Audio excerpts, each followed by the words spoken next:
I was gonna start this episode by calling myself an idiot, but I retract that statement. I am not an idiot. I am a super idiot. Images coming off their heads. We caught a glimpse of this enemy in the last trailer. Here, it's good to see them up close, and it isn't the first time to see them in this trailer. Following this is another white. They look like Helmaroks to me.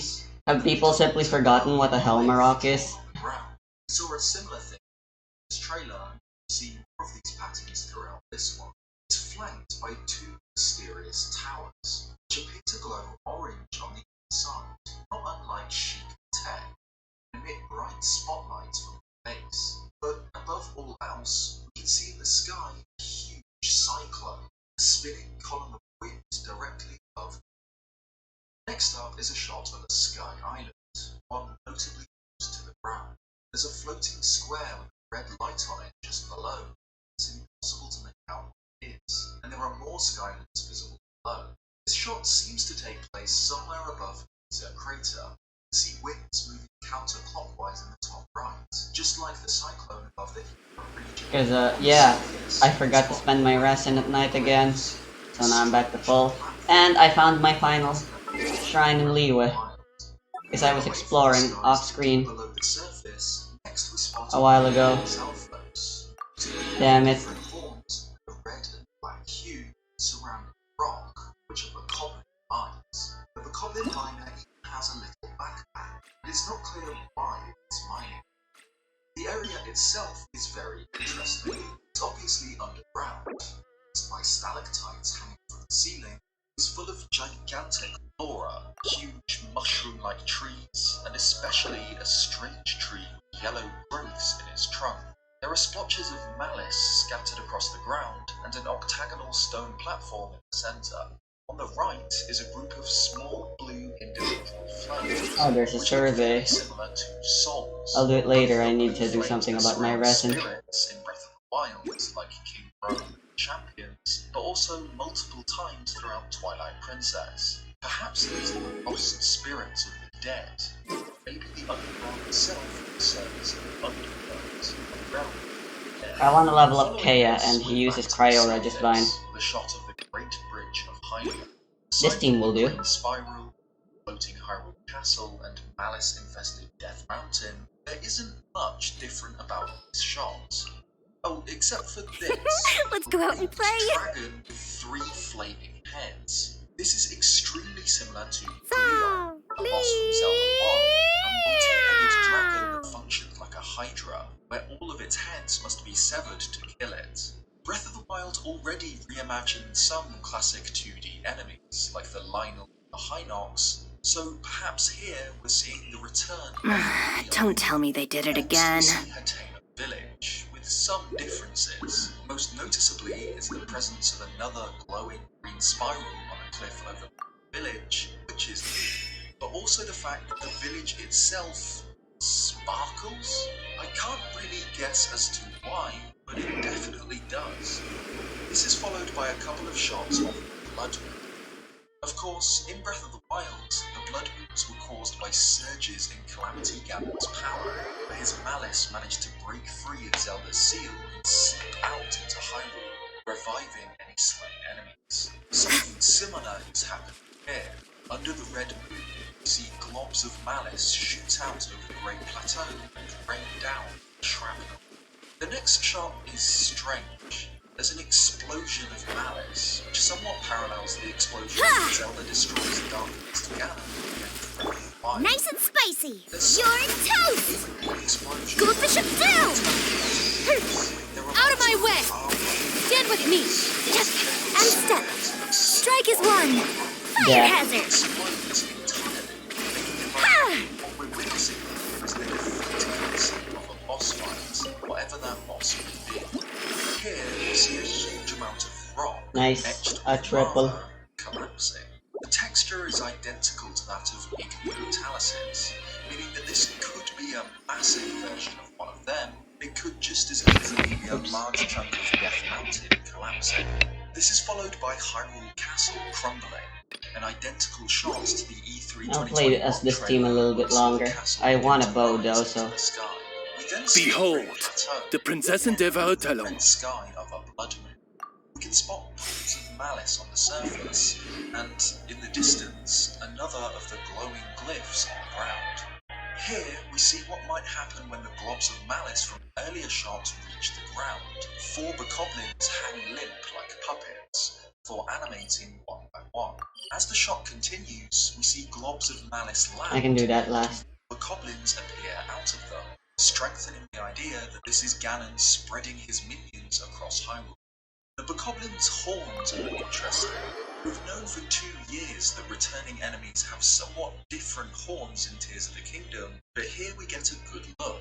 The red Bokoblin's horns are serrated like a knife. This is different to the horns of the blue Bokoblins, shown in the next shot as forked. We also spot a red Moblin, the same round horn seen at E3 2021, a blue Moblin has pointed horns like a bull, a Lizalfos, who doesn't look very different, and a skeletal creature, which slowly straightens itself before throwing its head backwards. Its zombie-like appearance, coupled with this distinct mask, makes me think that this is a classic Zelda enemy, masked undead who haunt the darkest places of Hyrule. There's also what looks like a massive Bokoblin wearing a skull necklace and a crown of bone. According to the Japanese Zelda Twitter account, these new enemies are called Boss Bokoblins, who lead their minions and have been cited frequently in recent times. So this I'm is playing a as boss Lisa version actually of instead. Bokoblin. Perhaps we'll see boss versions of other enemy types. My too. AI is too Next weak. up is Link riding Epona through Hyrule, past the levitating Hyrule Castle. She simply, towards sadly, the is. region, which again is the cyclone above it. This is followed by a weird shot, presumably somewhere near the Gerudo Desert, where a large group of moving objects kicks sand up into clouds. It seems that this is an army of Molduga, sand-dwelling predators going to the desert. Perhaps the resurgence of Ganondorf's powers has caused them to leave the desert Oh, and hello terraform there. further afield, or perhaps they're feeling something dangerous. It seemed that Sheikah Tech was all but gone from Tears of the Kingdom. That doesn't seem to be the case. Here, Link stands on a Sheikah platform, where 6 in appendages snake out of the ground and surround him. One holds something resembling a spool of wire. The Sheikah runes on the ground can be translated to read transport. So perhaps this place is a teleporter of some kind, or even a place used to build transport, which is something we'll cover later on. The next shot shows off another boss Bokoblin, this time a blue version, accompanied by a group of minions. The boss blows a horn, which appears to make the regular Bokoblins all attack in unison. Perhaps encounters with boss Bokoblins will involve fighting groups of synchronized minions controlled by the boss. Here's another underground cliff. Link running away from a red Hinox, which looks much the same as it did in Breath of the Wild, with 2 main differences. Instead of a horn, the beast has something coupled together out of wood and rope on its head, I'm here. and hanging from its neck it carries a glowing rock. Shaken Rock and is the same stirred. green as the new magic, and even appears to have some of the mysterious symbols on it. In Breath of the Wild, Hinox had carried valuable objects around their necks, like Sheikah orbs, which Link needs to either steal or kill the monster. Look at you, Boo Town. Think you can bully me? Fuck. Smelly wise. Next, we see Link run and leap off a cliff somewhere near the Serran Scablets. He catches himself on a paraglider, the same one seen in the E3 2021 trailer, and aside from the abundance of sky islands above, there's not much else notable about this cliff. Here, Link rides Epona across a grassy plain, not far from Hyrule Castle. The grass is strangely discolored, lines of light grass rippling across the field. Link is riding across one Where'd of that the come from? sources projected onto the ground, though way too closely to be Enhanced animal. Germinate. This time, Propagate. Shaken and stirred. You're in for a little shock. Come a little closer. the whole idea Blitz. of enemy delivery comes back to the where Carnarvon was to carry enemies like moblins into battle. Interestingly, this shop appears to take place near Typhlo ruins, the Zonai monuments perpetually shrouded in darkness. Where's the evil tree? It isn't dark. It appears that Typhlo ruins will be fully visible this time around.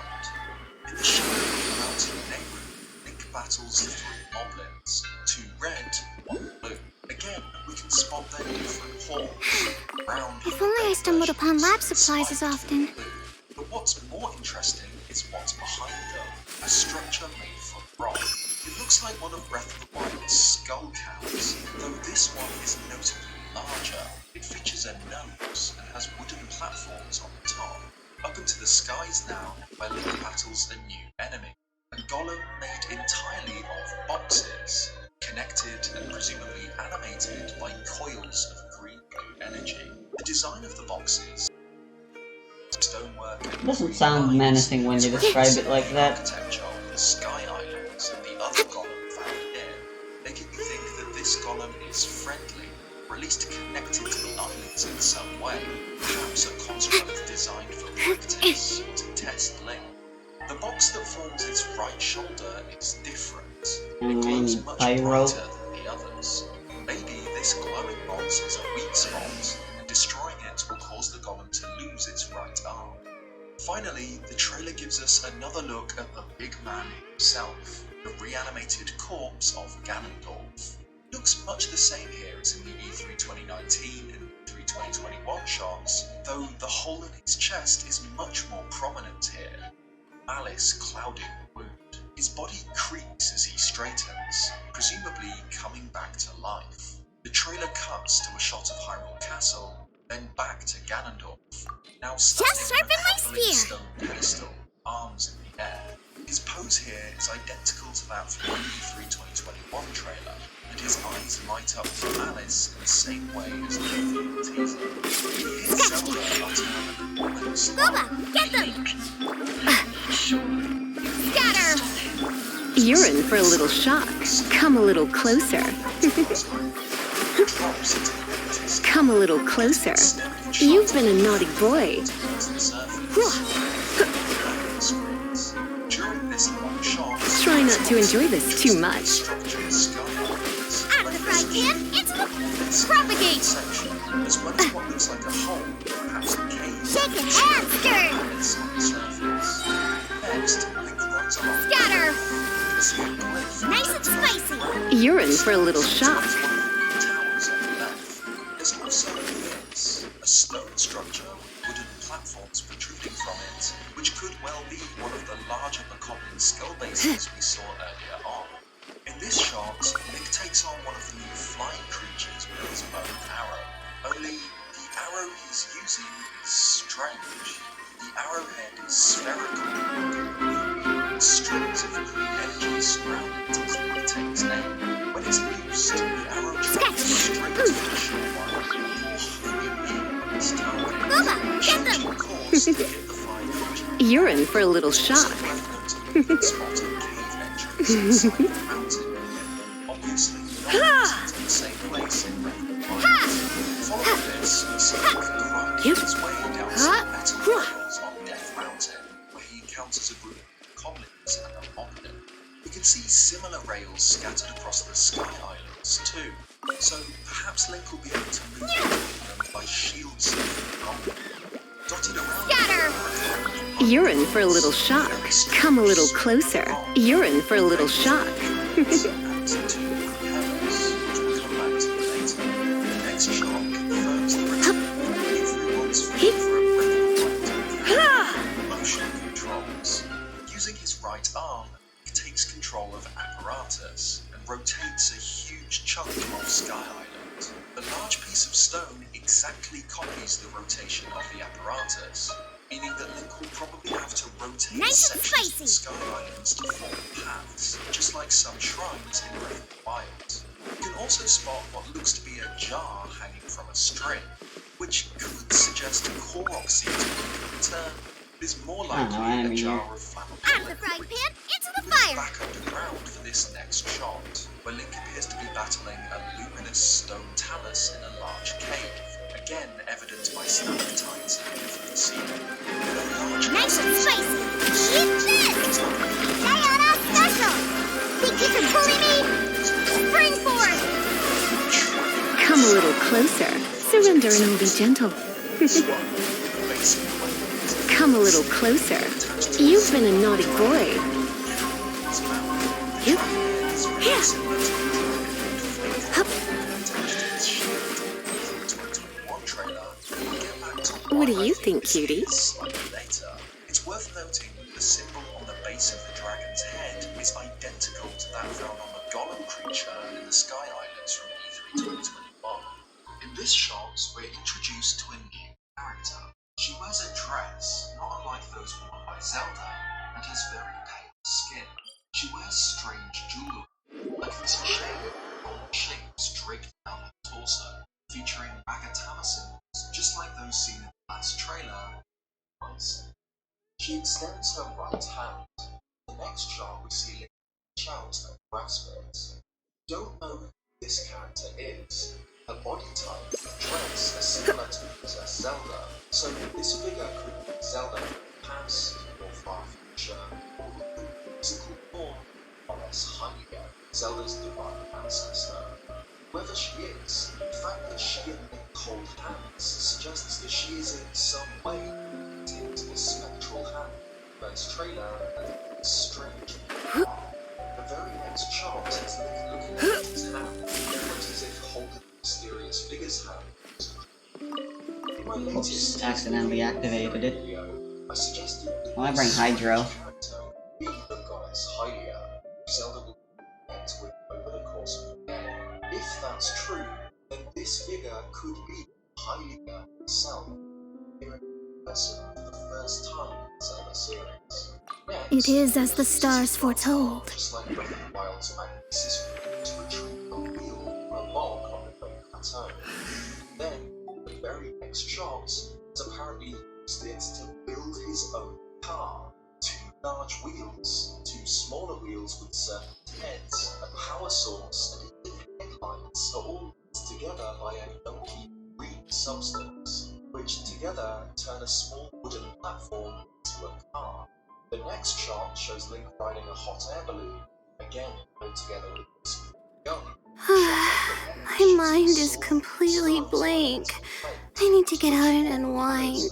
Let's go get ourselves some answers. So, in a twist I don't have a healer. Expected, it seems that a central mechanic of the film finding mechanical parts, like the wheel and log or the propellers on Death Mountain, using this green glue to build your own vehicles. It's possible that this extends to weaponry too, like the dragon head shield attachment or the new cannon device. I'm We need here. shields. Pointing out that the clip of Link retrieving the wheel, you can see a tiny chest on a platform, similar to the designs of Zonai architecture or the stonework found in the Sky Islands.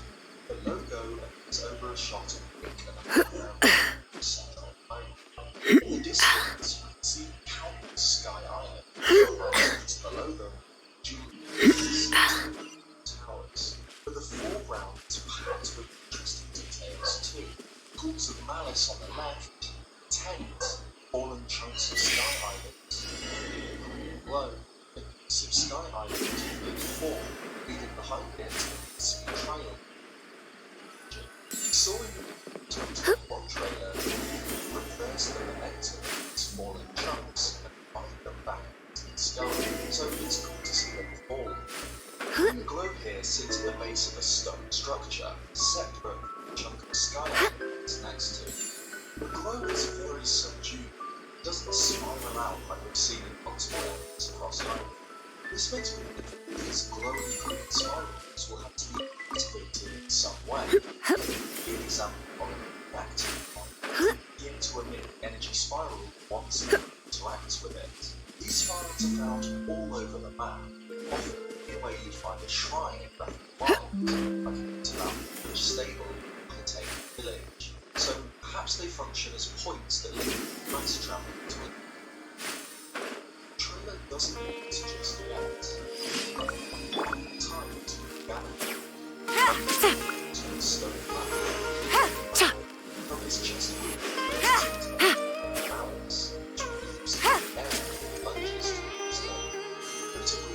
Master Sword. Oh, I feel like I think I've already done this. It's covered in malice. Its right arm is damaged. Just before the malice hits it, turns, drops the Master Sword, jumps to where it is, falling its damaged arm outstretched. Zelda. The very first movie trailer saw Zelda fall. Just like when she drops into the darkness. So sword catch her. Spectral hand. Take it easy.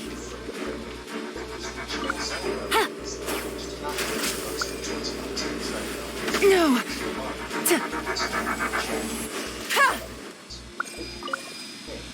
Zelda would fall into the credits like the 2021 trailer, and then catch Zelda caught in turn covered in his hand. At the end, Zelda's voice once more. Busted. Here comes the catch. Gotcha. Go. You're in for a little shock. Come a little closer. Come a little closer. You're in for a little shock. Yeah.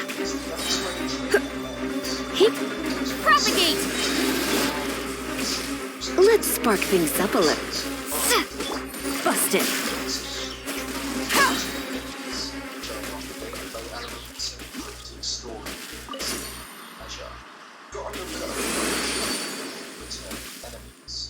Wait, what? This is for a quest? Possibility, vehicle, weapon, systems, and the mysterious character, a woman related to Princess Fucking.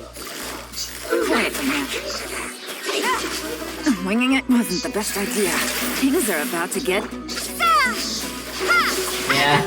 Life goes on. Come a little closer. Come a little closer.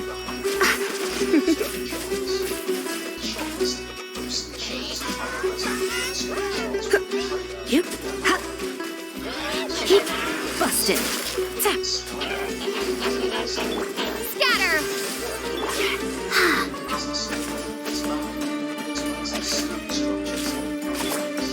You're in for a little shock. Come a little closer.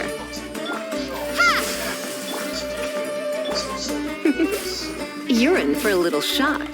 Come a little closer. You've been a naughty boy. Really?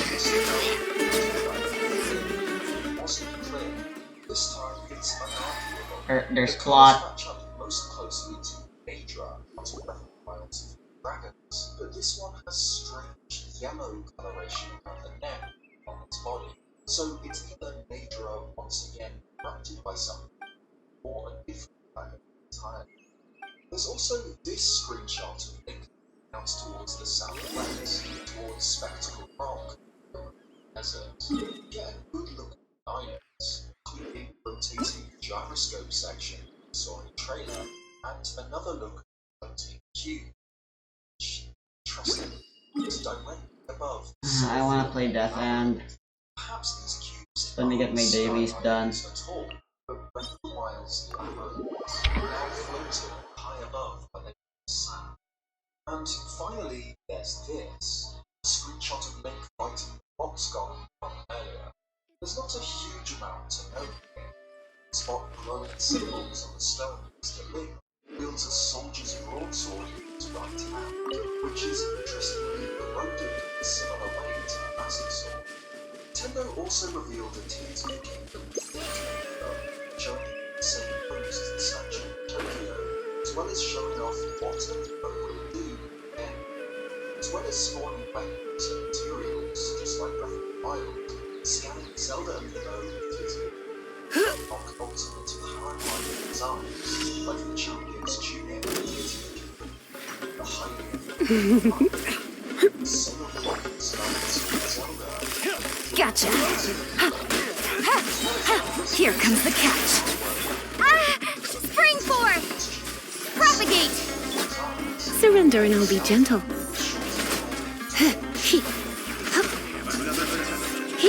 Hip, hip, yeah. You're in for a little shock. You're in for a little shock. You've been a naughty boy. Scatter! Ha! Yeah! Things are about to get dicey. Ah! Ha!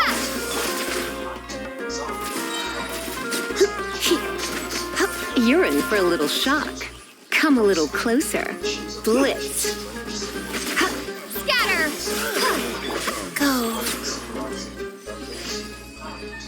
Faster? Okay, faster. So that covers all of the information we got on Tears of the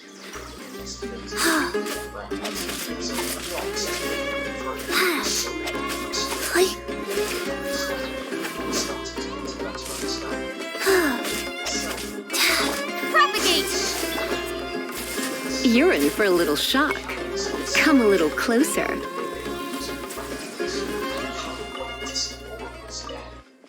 This trailer focused a little more on the world and gameplay side of things. So it's possible that we'll see a more story-focused trailer drop sometime in weeks, able to really get our teeth into what is in the circumstances surrounding this quest.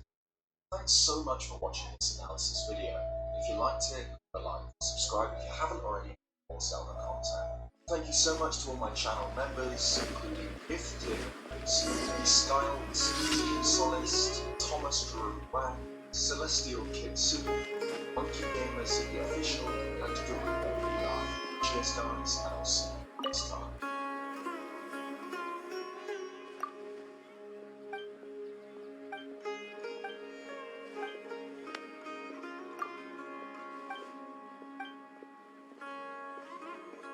Hey guys, welcome to another Genshin Impact video, and today we're going to be starting a new series on the channel. So, I'm guessing many of you came from my main channel where I do mostly week content, although I made a few Genshin videos for a time before moving over to here. One of the leading flagship series I have on bars is Why No One Plays, where I talk about champions of League of Legends who see very low pick rates by breaking down what makes them so unpopular. And I thought it would be an interesting series to make for Genshin as well. I know Genshin is a completely different game from League, but in some ways there are a lot of similarities with how players approach each title. And though the existing content isn't known for being too challenging, aside from maybe the later floors to Spiral Abyss, the Genshin community spares no amount of discussion trying to rank which units are the best in the game, as is the case for almost every gacha game. To kick off the first episode, I thought it would be cool to talk What is about going my on? favorite torch line, Where am I? Expedition Fodder, Amber. Before we get started, I want to make a quick disclaimer that this video is Expedition meant to be Fodder. a personal attack on anyone's choices. Remember, Genshin is a single-player game, and thus there is no right or wrong way to play said game. Like I mentioned before, this isn't a very challenging title. You don't need to have the best of the best to complete all content, even the quote-unquote hard stuff. There have been videos of people running all domains, bosses, and dungeons with only the free units Kaya, Lisa, Amber, and Aether/Levine. So to all the Amber fans out there, just want to clear the air that this is purely discussion and I'm not bashing on your waifu, so let's begin.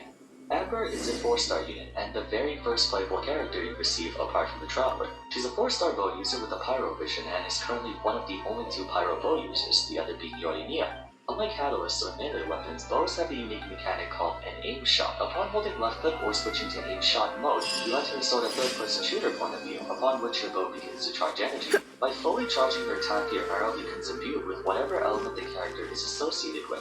For example, on Fischl, her attack becomes Electro, for Ganyu it becomes Cryo, for Tartaglia it's Hydro, for Venti it's Animal. For Amber, of course, her next attack deals pyro damage to the first enemy hit. As for her 2 abilities, her elemental skill is Explosive Puppet, which summons Amber's favorite stuffed animal, Baron Bunny. That's actually a bomb. While active, Baron Bunny draws aggro from nearby enemies, causing them to focus it instead of her. When destroyed or after a certain period of time, Baron Bunny explodes, dealing AoE pyro damage and generating energy particles. Her elemental burst is Fiery Rain, which marks the target location in front of her, rapidly striking that area for continuous pyro damage. As you might have guessed, by now Amber's primary function is DPS, and yeah, there's not much of it. Amber is notorious for being one of, if not the worst unit in Genshin Impact by a big portion of the community, and she will only continue to get worse as stronger and stronger units come out. But even in the early stages of the game, people were quick to dismiss her as just a convenient way to light torches for puzzles and whatnot, or just to use her as expedition fodder. When shared collectively, there are a billion things Ad wrong with Astra each of the 4 Abyssosk. big ones that it came out Welcome with. to... The most noteworthy issue plaguing Thank Amber you for is not of her own unique properties, but of the class she belongs to. Ad Bows are just Astra not Abyss... very good at their current state in light of the inherent limitations and gameplay constraints placed on them. To get the high damage, you need to use charge shots, and there's no way to increase the speed of a full charge as of right now. Unlike melee weapons, which damage all targets in an area, bows are strictly single target focused, which isn't much of a problem against bosses. But considering 90% of Genshin Impact consists of battling clusters of enemies, you don't get much mileage out of using a bow character. As a result, most characters that use a bow just default to being support units, namely Venti, who was by far the best crowd controller with this massive Typhoon for an ultimate until Kazuha came out. Sada is also primarily used for support. The only bow users that have been able to achieve high levels of success as a main DPS are Tartaglia and Gladney. Tartaglia is kind of an exception though, as he's for all intents and purposes a melee attacker and only really uses his bow if his opponent is too far away to attack. Gladney is a top tier DPS on account of her being straight up overpowered. Her double charge shot does an insane amount of damage while being AoE, which fixes the issue of bows not being able to target multiple opponents. Amber of course has neither aspect going for her, and she's a 4-star unit, which means she's naturally weaker in terms of scaling overall. General team building is where her next problem comes into play. Most of the time you only need one DPS and then the rest of your party is support.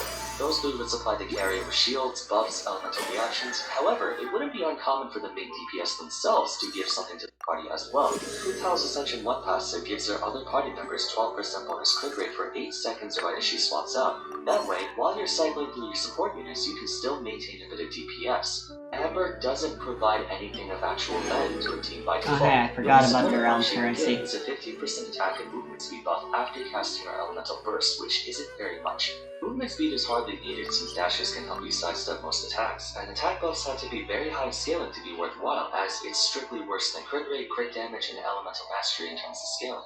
Even for a 4-star unit, the buffs are pretty abysmal, and remember, this is only behind C6. On almost a literal level, Explosive Puppet is a weaker version of Ganyu's Trail of the Chili, and it doesn't give you any energy charge until after it explodes, nor is there any stomach damage. This makes Baron Bunny way too slow of an ability to be effectively used in rotation. Moreover, Fiery Rain applies 18 instances of Pyro in like 1.5 seconds, which is actually a bad thing as it can screw up elemental reactions. With so much emphasis placed on chaining Vaporize, Melt, and things like that, the best characters are the ones who can nail you with one really strong hit, such as Diluc or Hu Tao. Amber's strong... A joke. Strong hit, such as Diluc or Hu Tao. Amber's strongest ability can't be used for elemental reactions because it comes in the form of 18 smaller hits instead of one massive nuke. That's kind of the main reason why Amber is ranked so poorly. She's not only a bow user, but she has no real solid burst, which is the leading metric for judging a damage dealer's power. Consistent damage isn't very good either for bow users because their normal attacks can't be imbued with elements, and they don't attack that much faster than melee ones. It would be a different story if bow characters had super crazy attack speed so they'd be walking machine guns, but sadly that isn't the case. To add insult to injury, not only is Amber's full power extremely underwhelming, but getting there can be a big challenge too. Some characters in Genshin are greatly dependent on certain constellations to unlock their true potential, a trait that's more apparent in 4-star units in light of their lower rarity. Amber's no exception to this. Where this becomes a problem is that other 4-star units like Bennett and Xingqiu frequently appear in event banners, whereas she does not. Story units cannot and will not ever be featured in event banners, so in order to get max constellation on Amber, Lisa, or Kaya, you either have to be extremely patient and wait for them to appear in Paimon's Bargains 5 times, or you gotta bust out the old Benjamins and literally RNG your way through Wanderlust Invocation. Should you find yourself crazy enough to go through with it, the payoff doesn't justify the cost at all. And that's saying a lot considering Genshin is not a very worthwhile game to spend money on. I'm not saying that you have to go all the way to C6 to make her usable. Well, I mean, the point is that she isn't usable even with them. But it kinda sucks how there's no fast and easy way to get constellations for story units, despite desperately needing them just to be at a normal functional level. Okay, so let's assume despite all this, you're still determined to make her work. You give her the best weapon possible, best artifacts, you somehow manage to max out her constellation, and you do all that. In theory, a fully optimized Amber might be able to beat out a suboptimal 5-star unit. Except the deck is stacked so hard against her because there's no shortage of Pyro units in the game. As of making this video, Pyro holds the largest roster out of any element in Genshin Impact, while also being the best offensive element in the game. Amber has to compete for a slot with the likes of Bennett, Hu Tao, Xiangling, Diluc, Klee, so many 5-star and 4-star units that This can bring realm forth is to the table truly besides beginning to damage, thrive. while ironically beating her out in damage anyway. Even if we were to disregard the 5 stars, Bennett and Xiangling are 2 of the best 4-star units, and both have their own completely unique and equally valuable purposes. Bennett is known for his ridiculously disgusting right, now he attack was matched buff out and I should Cleanse replace Circle, her. and Xiangling is known for being a far more consistent and less janky version of Amber, at least if we compare their ultimates. The game allows you to preset 4 parties, but in each of those parties you can only have 4 members at a time. If your goal is to secure a decent range DPSer, literally anyone If you besides ever Amber have does a any better questions job. about I the understand realm with Tartaglia, Yoimiya, Venti, and Ganyu are all 5-star units and probably not accessible for many players, but if you picked up Kutostada or Fischl, they could more than suffice despite not being Pyro. On the other hand, if your objective is to pick up a Pyro unit, as I've said, there are a lot of Pyro units in the game.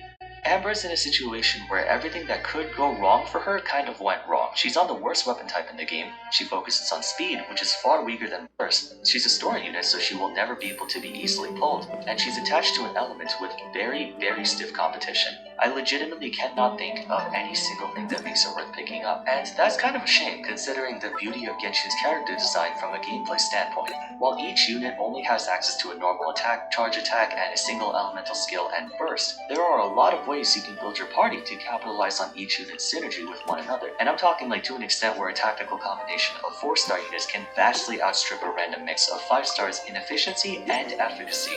What I'm basically trying to say is the gap between the best of the best and the average or below average units isn't really that wide, except Amber is like all the way down at the bottom. She's literally unusable.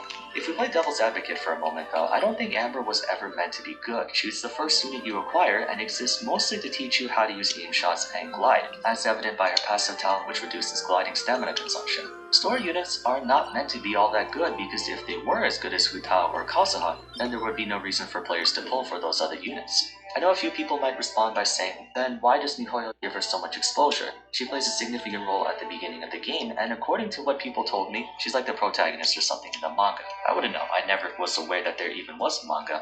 Well, I mean, Pikachu is the mascot of Pokemon, and he's pretty bad. Even his evolved form Raichu isn't that strong of a Pokemon. A character having a lot of screen time doesn't necessarily have to translate to being effective in game. But alright, let's acknowledge that Amber is just so incredibly bad even in the context of being a party member. What can be done to possibly make her better? For starters, one change I think they could do is address her poor wave clear. Ganyu's Celestial Shower and Frostflake arrows give her some incredible mobbing, but for the sake of not making Amber a fire version of Ganyu, here's what I propose. If Amber lands a charge shot at Baron Bunny while it's on the field, it will explode immediately, dealing both the explosion damage and the charge shot damage to all targets causing blast. Is it time for me to This is join sort of you? like Gangplank from League of Legends. If you attack the barrel, it does that damage echoed all around it. That could be a way to add some more depth to her gameplay, because if you hypothetically set 2 Baron Bunnies right next to each other, then we're talking some pretty nasty damage. That would also most likely It's time to increase pull the viability trigger. in Spiral Abyss. The ladder floors and chambers usually have 2 spawn points in front and behind the player, and that's usually taken care of by using an animal unit like Venti or Kazuha, but Amber can throw a Baron The Bunny hunt at both sides begins! and detonate them from the center. Again, this isn't supposed to magically make her top tier, but in theory, it would fix one of her major weaknesses being her non-existent clear speed. I think a lot of us just accepted the fact that Amber is and will always just be bad though. Anyways, please let me know what you thought of this video if you want to see more. I enjoyed making it. I might consider doing this for a few other characters, like Shinyan, Kokomi, maybe Kutsin and stuff, so let me know in the comments down below if you want me to continue with the series. For now, if you enjoyed watching, a rating would be much appreciated. Don't forget to sub to the channel for more content like this. Consider following me on Twitter and joining my Discord server if you haven't yet. I have both a League of Legends and Genshin section in there if you feel like being part of the community. But until next time, thank you all so much for watching, and I hope to see you again soon. Take care.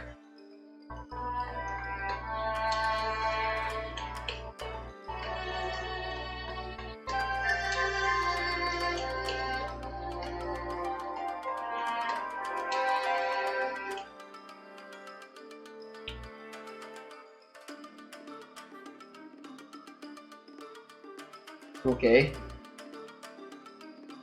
In this video, I'm going to show you how to make melodies from scratch, including how to choose a scale, how to build them around your chord progressions, how to make your melodies evocative and unique. I'm going to show you the common mistakes producers make when it comes to writing melodies, and I'm going to show you some various tips and tricks that the professionals use to get their melodies really catchy and really memorable. I'm also going to show you something I haven't seen on any other videos, which is how to create effective counter melodies, which will really make your track stand out. My name's Will from EDM Tips, and I've spent the last 6 What's my years ER helping goal veteran for music Xiangling? producers just like you get their music to a professional level. So without further ado, let's hop into the door and get it done. Okay, I have my magic list here, so let's work through it. So the first mistake I see people making is not choosing the right preset with which to write their melody.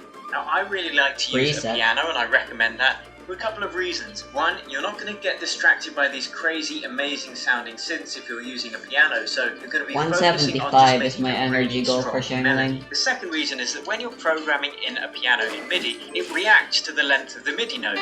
So a longer note will be sustained, a short note will end quicker. Some synth patches aren't reactive to the length of the MIDI note, so that's the second reason. The third reason is it's such a common and popular sound to hear, so if you want to send your track to a singer to get her or him to sing that melody, having a simple piano sound makes it really easy for them to do that. Okay, so that's the first thing to mention. The second is that vibe is king. So how you create the melody really depends on what you're trying to create. So it's important to have an idea of the direction of the track you start before you even start writing. Because if you're writing a big room trance track, that's going to be very different from if you're writing a slow ballad or a hip hop track. It's going to determine how complex the melody should be, which notes the melody should be I've hitting, never heard her make such a noise. whether it should be sad, so everything should work with one particular theme or line that you're going. Okay, next thing to do is to select the scale you are going to be working with. Now it's very easy if you're working in MIDI to change the scale afterwards, but what is super important is as to whether it's minor or major. Now A minor is the simplest scale to work in because it's just all the white notes from A up to A, but if you're using Ableton or FL Studio or Logic or pretty much any DAW nowadays, you've usually got this scale feature. You can just click and you can choose any scale that you want, and it's going to allow you to only show the notes from that scale, and you've got these different modes of scale as well. So we can just choose major or minor would be the most common. So I'm just going to choose this scale, A flat minor, press the scale button, and only the notes from that scale are going to show now, so it's super easy. Now when it comes to creating the melody, the notes you're going to be hitting really depend on the bass and the chords that you've already got in the track. So the easiest thing to do is to start with the bass line, build out the chords, and then work the melody into that. So let's start by doing that. Let's create a chord progression. We're just going to start on the root note of the track. We're going to pick 4 bass notes starting on the root of the track.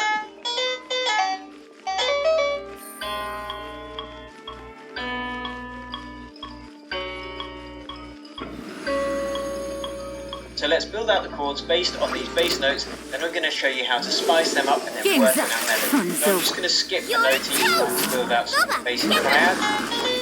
Shaking and stirring. Nailing your dream. Time to go. The mistake producers make is leaving their chord progressions really generic. So if that's what this is at the moment, let's actually listen and have a sip of coffee.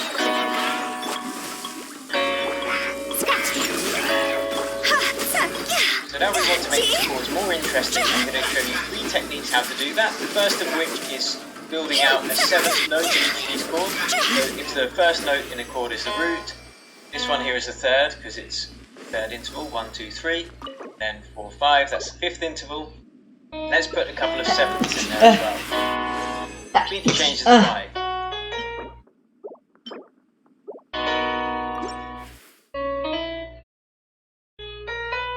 Now this note here might be diminished, so that sounds a bit weird. I'm just going to put it up 1 semitone and that's going to fix that problem. Next of the second tips is just spreading these across different octaves. And that will almost make these top notes a melody anyway. Here comes the catch. Spread some of these lower notes across the octaves as well. What I'm going to do is I'm just going to copy the lower notes,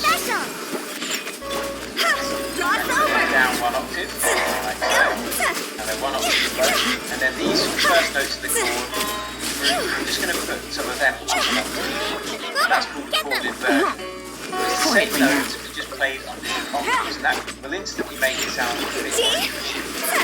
Let's try that.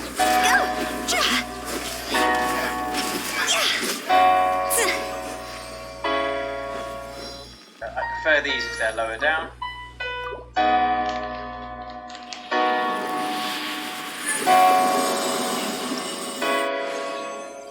And the third way that we can spice up our chord progression is with the rhythm of the chords as well. So in particular, if you have a second chord played just before it leads into the next one, it's going to allow the listener to know there's a chord change coming.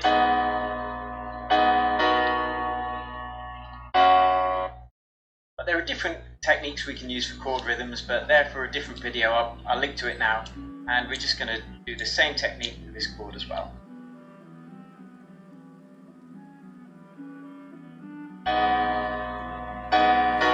Silly cherubim.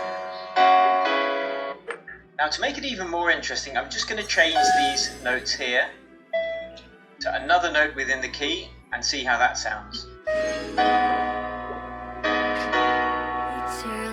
Silly Bill. Please.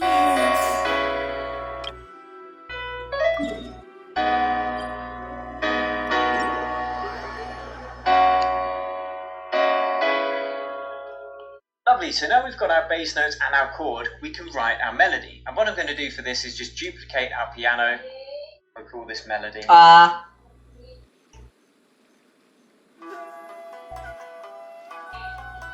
Sige, teka.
Teka.